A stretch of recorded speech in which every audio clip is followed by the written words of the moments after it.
Okay, we're looking at the Shure VP83 LensHopper microphone, and this is a somewhat directional microphone. It's not super directional like some shotgun mics, but it's more directional forward than an omnidirectional mic, obviously. And the reason I bought this is it seems to be a good compromise between well-made, compact, and easy to use. And in the field, all three of those things are important to me. I need something that'll hold up. I need something to work when I need it to work. I don't need it to be overly complicated so that I forget to turn something on or do something right or whatever. It says one little on-off switch and has a nice big green light that lights up to tell you it's on. Then of course you can see the level on any of the cameras I'm going to be using it with. They have level meters, so I'll be able to see the level meter working to show. And by the way, it is a metal construction. Sorry that focus was off. I should have waited for the focus to lock in a little better there. Cord is nice. I really like the way it plugs in. It mounts, it's kind of tight to mount it onto my FZ1000, but it does mount on the hot shoe. It also will mount on my Sony A7R, which are the two cameras I'll most likely be using it on. And there's a AA battery, which is good. I always have AA batteries around. I will not use alkaline batteries. I will use either inner-loop batteries or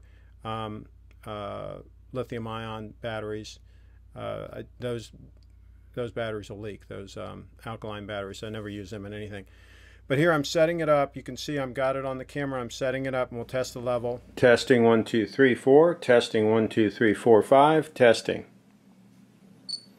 Okay. Okay, this is my first test of the Shure VP83 microphone that is now mounted on top of the FZ1000 Panasonic. I'm about, I would say, 4 feet away from the camera. So in a run and gun situation, you probably would want to be closer to the person than this, but I'm trying to do a worst case scenario where I'm 4 feet away and the lens is zoomed in a little bit, so it's not at its widest setting. And this is our first test, and then we'll try it with me a little bit closer to the camera as well. So this is test number 1. Now let me move closer. Okay, so just so this is a fair comparison, in all these samples, the audio clips have not had any post-processing. I didn't use any noise removal or anything like that in Final Cut Pro, so that everything is compared equally.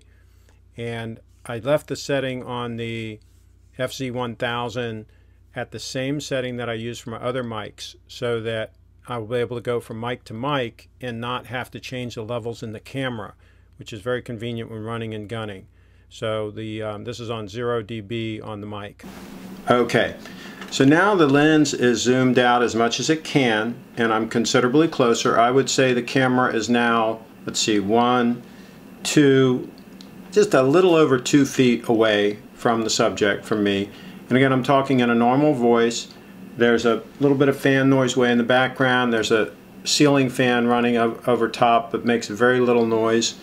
So this is not a high noise environment that we're testing this in, but I want to see what this audio sounds like, and then I'm going to go ahead and unplug the mic and just talk a little bit with the built-in mics right now. See if I can do this hot.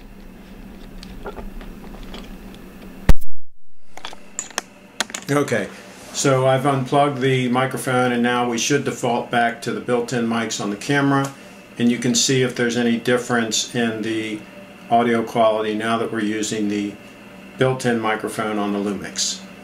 Now I'm going to play back a little bit of the clip with noise reduction applied.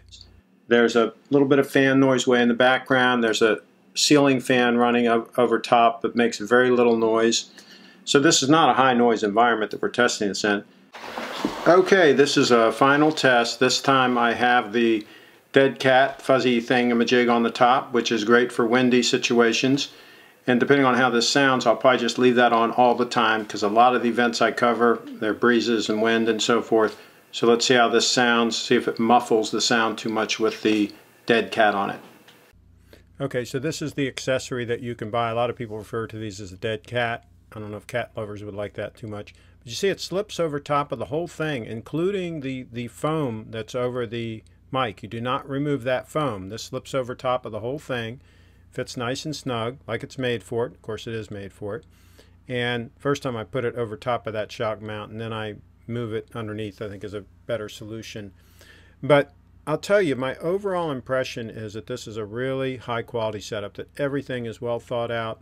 When you put it on the camera, you can still hold the camera up to your eye. It doesn't get in the way. It just clears. So everything is measured out and designed to go on the camera and for everything to work and for everything to be in its place.